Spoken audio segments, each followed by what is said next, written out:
லேவியராகமம் 14ஆம் அதிகாரம். பின்னும் கர்த்தர் மோசேயை நோக்கி, குஷ்டரோகியினுடைய சுத்திகரிப்பின் நாளில் அவனுக்கு அடுத்த பிரமாணம் என்னவென்றால், அவன் ஆசாரியனிடத்தில் கொண்டு வரப்பட வேண்டும்.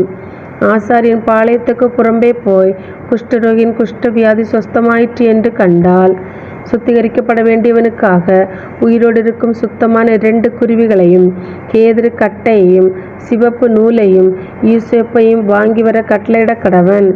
பின்பு ஆசாரியன் அந்த குருவிகளில் ஒன்றை ஒரு மண்பாண்டத்திலுள்ள ஊற்று நீர் மேல் கொல்லச் சொல்லி, உயிருள்ள குருவியையும் கேதுரு கட்டையையும் சிவப்பு நூலையும் ஈசோப்பையும் எடுத்து இவைகளையும் உயிருள்ள குருவியையும் ஊற்று நீர் மேல் கொல்லப்பட்ட குருவின் இரத்தத்திலே தோய்த்து, குஷ்டம் நீங்கி சுத்திகரிக்கப்படுகிறவன் மேல் 7 தரம் தெளித்து அவனை சுத்தம் பண்ணி உயிருள்ள குருவியை வெளியிலே விட்டுவிட கடவன்.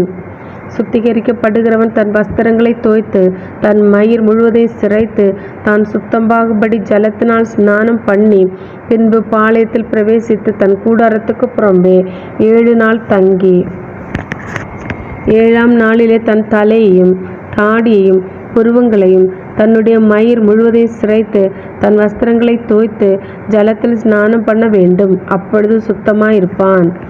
8ஆம் நாளிலே அவன் பழுதட்ட 2 ஆட்டுக்குட்டிகளையும் 1 வயதான பழுதட்ட ஒரு பெண்ணாட்டுக்குட்டியையும் போஜன பலிக்காக எண்ணெயிலே பிசைந்த ஒரு மரக்காலில் 10 பங்காகிய மெல்லிய மாவையும் ஆழாக்கு எண்ணெயும் கொண்டு வர கடவன்.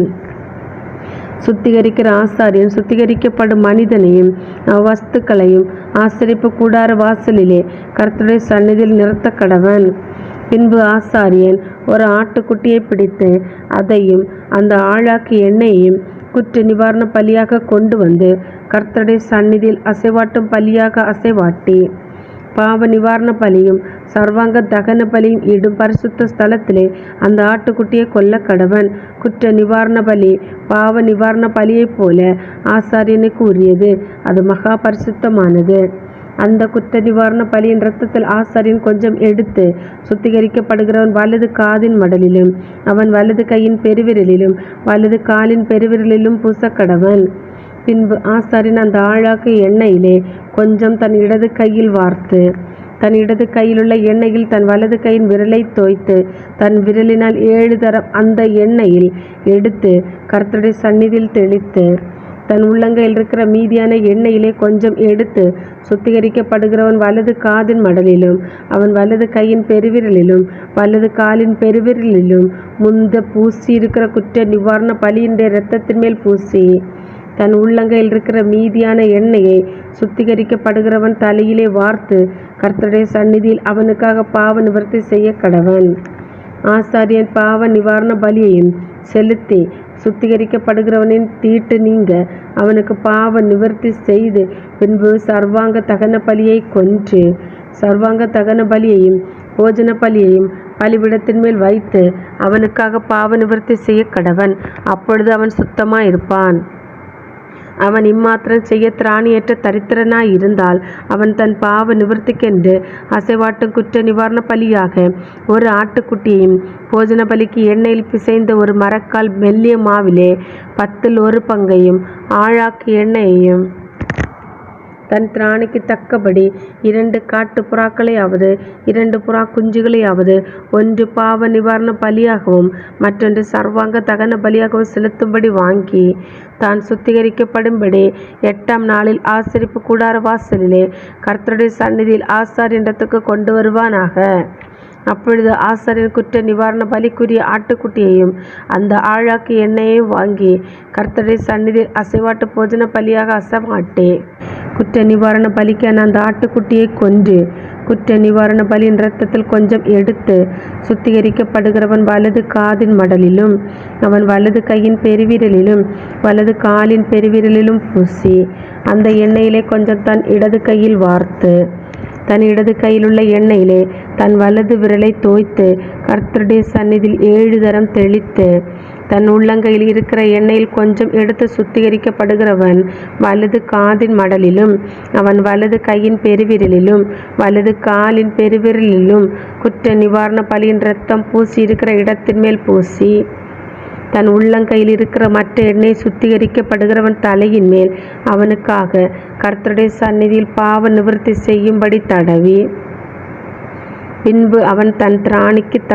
தகுதிக்கும் தக்கதாய் காட்டு புறாக்களையாவது புறாக்குஞ்சுகளையாவது கொண்டு வந்து அவைகளில் ஒன்றை பாவ நிவாரண பலியும் மற்றொன்றை சர்வாங்க தகன பலியுமாக்கி போஜன பலியோடு கூட செலுத்தி, இப்படி ஆசாரியர் சுத்திகரிக்கப்படுகிறவனுக்காக கர்த்தருடைய சந்நிதியில் பாவ நிவர்த்தி செய்ய கடவன். தன் சுத்திகரிப்புக்கு வேண்டியவைகளை சம்பாதிக்க கூடாத குஷ்டரோகியை குறித்த பிரமாணம் இதுவே என்றார். பின்னும் கர்த்தர் மோசேயும் ஆரோனையும் நோக்கி, நான் உங்களுக்கு காணியாட்சியாக கொடுக்கும் கானான் தேசத்திலே நீங்கள் போய் சேர்ந்த பின்பு உங்கள் காணியாட்சியான தேசத்தில் ஒரு வீட்டிலே குஷ்டரோகத்தை நான் வரப்பண்ணினார். அந்த வீட்டிற்கு உடையவன் வந்து வீட்டிலே தோஷம் வந்திருக்கிறதாக தோன்றுகிறது என்று ஆசாரியனுக்கு அறிவிக்க கடவன். அப்பொழுது வீட்டிலுள்ள யாவும் தீட்டுப்படாதபடிக்கு ஆசாரியன் அந்த தோஷத்தை பார்க்க போகும் முன்னே வீட்டை ஒழித்து வைக்கும்படி சொல்லி, பின்பு வீட்டை பார்க்கும்படி போய் அந்த தோஷம் இருக்கிற இடத்தை பார்க்க கடவன். அப்பொழுது வீட்டு சுவர்களிலே கொஞ்சம் பச்சையும் கொஞ்சம் சிவப்புமான குழி விழுந்திருந்தது. அவைகள் மற்ற சுவரை பார்க்கிலும் பள்ளமாயிருக்க கண்டால், ஆசாரியன் வீட்டை விட்டு புறப்பட்டு வாசற்படியிலே வந்து வீட்டை 7 நாள் அடைத்து வைத்து 7ஆம் நாளிலே திரும்ப போய் பார்த்து தோஷம் வீட்டு சுவர்களில் படர்ந்ததென்று கண்டால், தோஷம் இருக்கும் அவ்விடத்து கல்லுகளை பெயர்க்கவும் பட்டணத்துக்கு புறம்பே அசுத்தமான ஒரு இடத்திலே போடவும் அவன் கட்டளையிட்டு, வீட்டை உள்ளே சுற்றிலும் செதுக்க சொல்லி, செதுக்கி போட்ட மண்ணை பட்டணத்துக்கு புறம்பே அசுத்தமான ஒரு இடத்திலே கொட்டவும், வேறே கல்லுகளை எடுத்து வந்து அந்த கல்லுகளுக்கு பதிலாக கட்டி வேறே சாந்து எடுத்து வீட்டை பூசவும் கட்டளையிடுவானாக. கல்லுகளை பெயர்த்து வீட்டை செதுக்கி நவமாய் பூசின பின்பும் அந்த தோஷம் திரும்ப வீட்டில் வந்ததானால் ஆசாரியன் போய் பார்க்க கடவன். தோஷம் வீட்டில் படர்ந்ததானால் அது வீட்டை அரிக்கிற குஷ்டம், அது தீட்டாயிருக்கும். ஆகையால் வீடு முழுவதையும் இடித்து அதன் கல்லுகளையும் மரங்களையும் அதன் சாந்து எல்லாவற்றையும் பட்டணத்துக்கு புறம்பே அசுத்தமான இடத்திலே கொண்டு போக வேண்டும். வீடு அடைக்கப்பட்டிருக்கும் நாட்களில் அதற்குள் பிரவேசிக்கிறவன் சாயங்காலம் மட்டும் தீட்டுப்பட்டு இருப்பான். அந்த வீட்டிலே படுத்தவன் தன் வஸ்திரங்களை துவைக்க கடவன். அந்த வீட்டிலே சாப்பிட்டவனும் தன் வஸ்திரங்களை துவைக்க கடவன். ஆசாரியன் திரும்ப வந்து வீடு பூசப்பட்ட பின்பு வீட்டிலே அந்த தோஷம் படரவில்லை என்று கண்டானேயாகில், தோஷம் நிவர்த்தியானபடியால் ஆசாரியன் அந்த வீட்டை சுத்தம் என்று தீர்க்க கடவன்.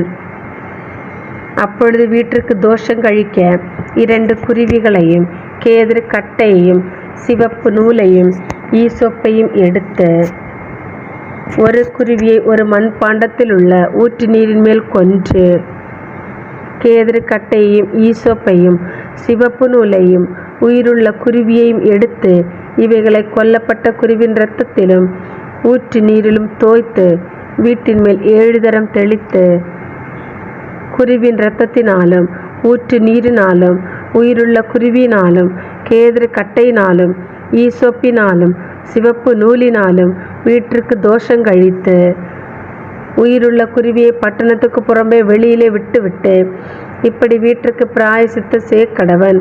அப்பொழுது அது சுத்தமாயிருக்கும்.